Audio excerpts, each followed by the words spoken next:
ആശിനോത്യർത്ഥാൻ സ്വയമാചരതി ഇതി ആചാര്യ. ആചാര്യൻ്റെ ലക്ഷണം അങ്ങനെയാണ്. അപ്പോൾ നമുക്ക് വേദാദി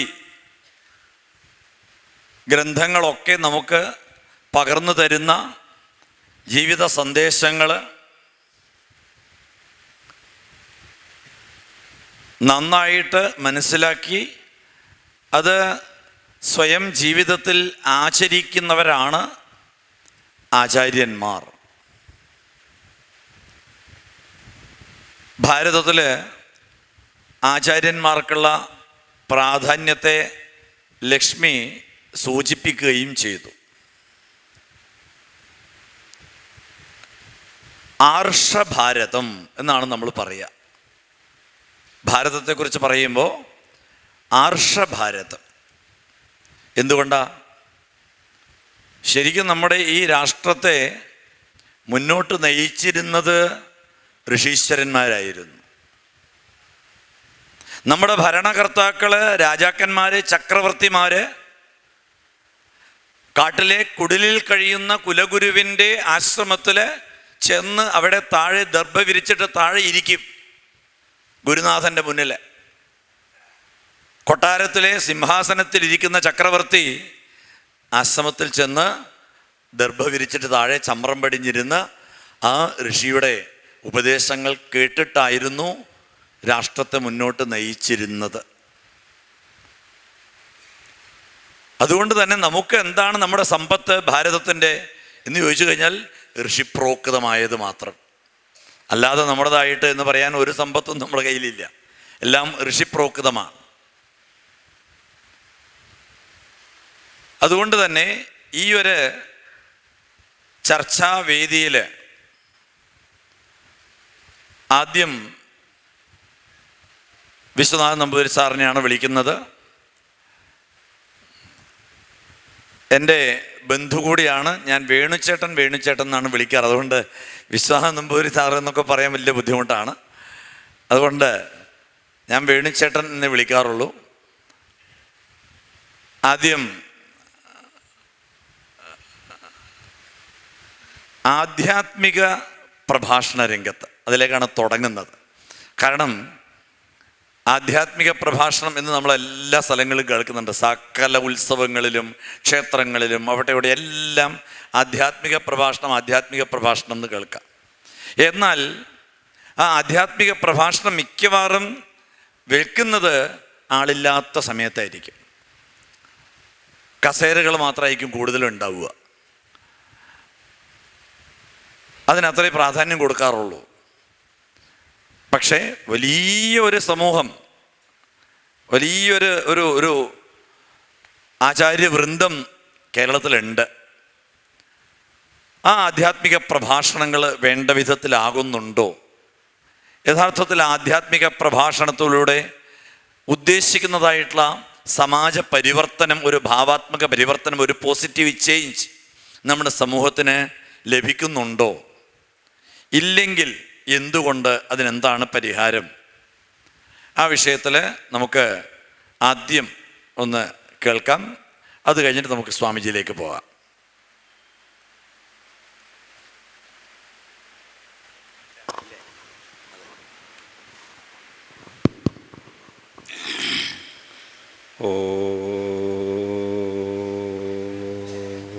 ഫഹനാവപതു ഫഹനൗ ഭുനക്തു ഫഹവീര്യം കരവാവഹൈ തേജസ്വിനാവധീതമസ്തു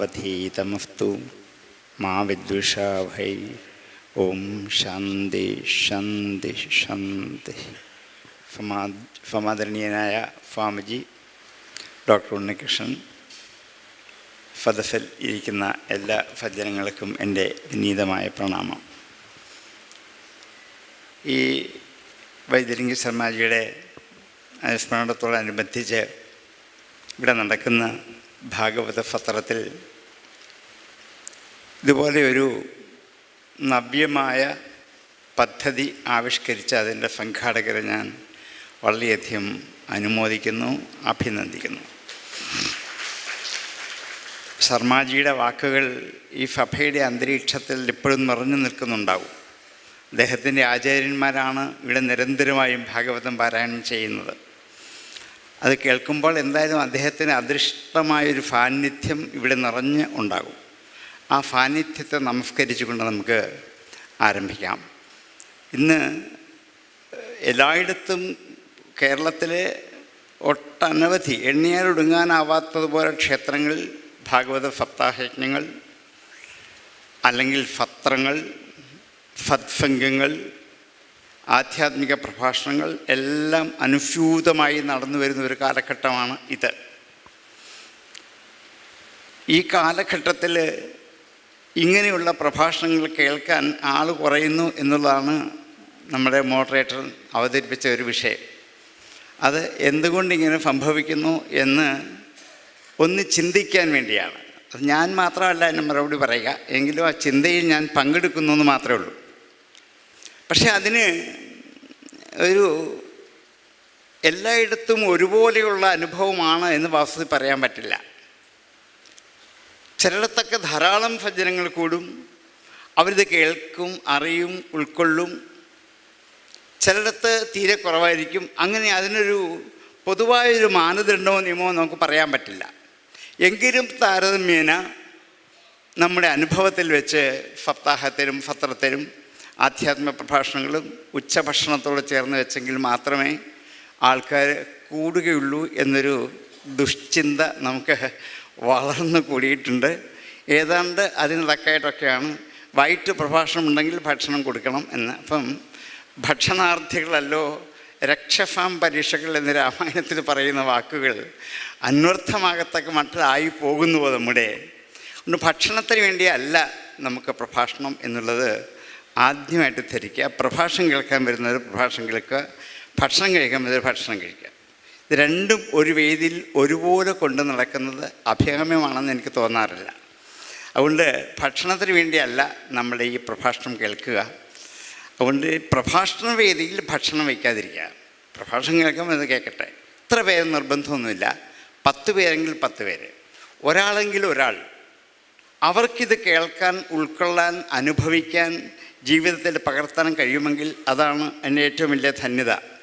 1000 പേര് ഇത് കേട്ടിട്ട് അനങ്ങാതെ പോകുന്നതിനേക്കാൾ ഭേദം ഒരാളിലെങ്കിലും എത്തിക്കാൻ പറ്റുക എന്നുള്ളതാണ്. പിന്നെ ഇതിൽ സംഭവിക്കുന്ന ഒന്ന് ആചാര്യൻ, മറ്റൊന്ന് ഇവിടെ ഇത് കേൾക്കുന്നത് ശ്രോതാക്കൾ. വക്താവ്, ശ്രോതാവ്, ഈ വാക്കാണ് ഉപയോഗിക്കുക. ആചാര്യൻ എന്ന വാക്യം ആചാര്യസഭയ്ക്ക് ഇവിടെ പറഞ്ഞു കഴിഞ്ഞു.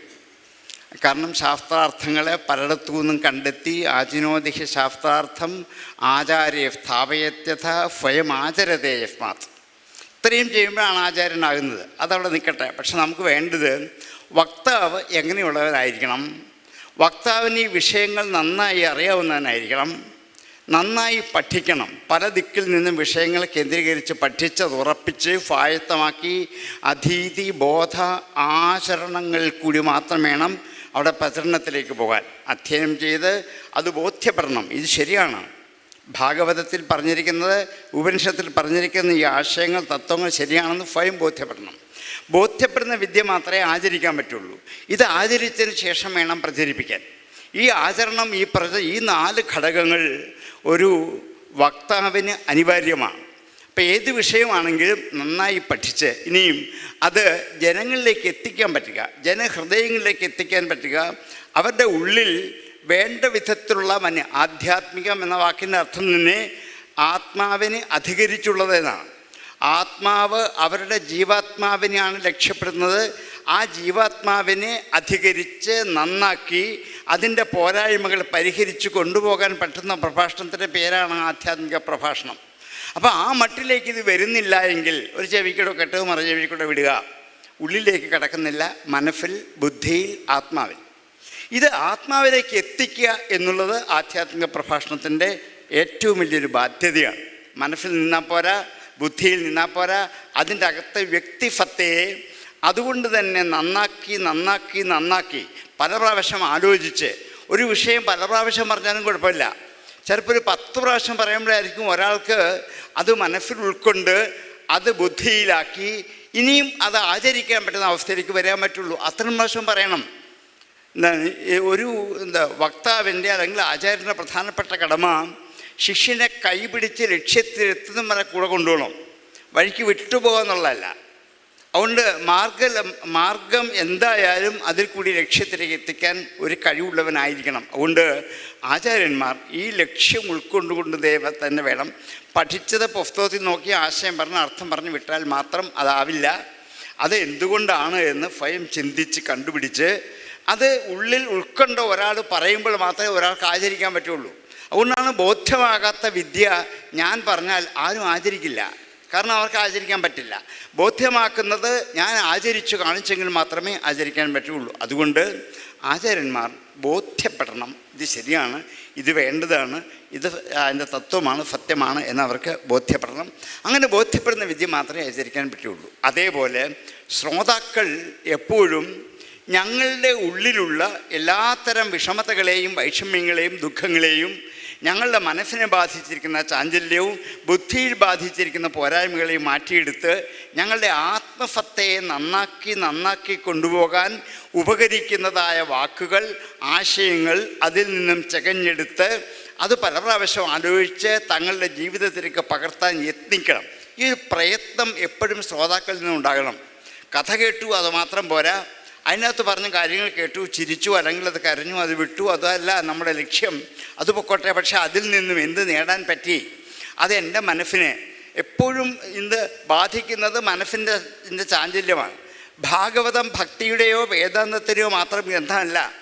അതിൽ സകല മനുഷ്യരുടെയും, കൊച്ചുകുട്ടികൾ മുതൽ വൃദ്ധന്മാർ വരെയുള്ള സകല മനുഷ്യരുടെയും മനസ്സിനെ സ്പർശിക്കുന്ന, മനസ്സിൽ കൂടി ബുദ്ധിയിലേക്കെത്തി, ബുദ്ധിയിൽ കൂടി ആത്മതത്വത്തെ നന്നാക്കി ഡെവലപ്പ് ചെയ്തെടുക്കാനുള്ള ഏറ്റവും നല്ല ഉപകരണമാണ് ഇത് എന്ന്.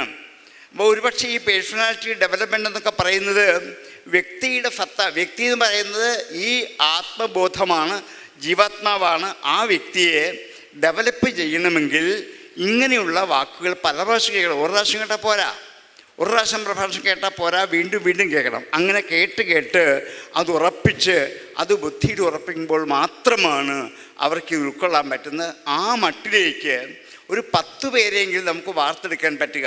അതിനുള്ളൊരു വലിയ ശ്രമം ഈ വക്താവും ശ്രോതാക്കളും കൂടി ചെയ്തേ മതിയാവുകയുള്ളൂ. അങ്ങനെ ചെയ്ത് അത് 10 പേരിൽ കൂടി അത് 20 പേരിലേക്ക് എത്തുക, അത് പിന്നെ 30 പേരിലേക്ക് എത്തുക, അങ്ങനെ വ്യാപരിപ്പിക്കാനേ പറ്റുകയുള്ളൂ. അങ്ങനെ ഒരു ചെറിയ എളിയ ശ്രമം ഇതേപോലെ ഓരോ സപ്താഹ യജ്ഞത്തിലും ഓരോ സത്രത്തിലും എല്ലാ ദിവസവും അരമണിക്കൂർ ഒരു സംവാദം, ഒരു ചർച്ച. അതിൽ ഈ സദസ്സിലിരിക്കുന്നവരുടെ ആശയം കൂടി അറിയണം, അവരുടെ മനസ്സിലുള്ള വിഷമതകൾ നമ്മൾ അറിയണം, അതെങ്ങനെ പരിഹരിച്ചു കൊടുക്കണം എന്ന് വക്താവ് ശ്രദ്ധിക്കണം. ഇങ്ങനെ പരസ്പരം പരിഹരിച്ചു പോകുന്ന ഒരു പരസ്പരബോധകമായ ഒരു പ്രഭാഷണ ശൈലി സ്വീകരിക്കാൻ സാധിച്ചാൽ ഒരു പക്ഷെങ്കിൽ ഇന്നുള്ള വൈഷമ്യങ്ങളെ കുറേയെങ്കിലും തരണം ചെയ്ത് നല്ല വഴിയിലേക്ക് സജ്ജനങ്ങളെ തിരിച്ചുവിടാൻ പറ്റും. അതാവട്ടെ നമ്മുടെ ലക്ഷ്യം എന്ന് ഞാൻ പ്രാർത്ഥിക്കുന്നു. സന്തോഷം.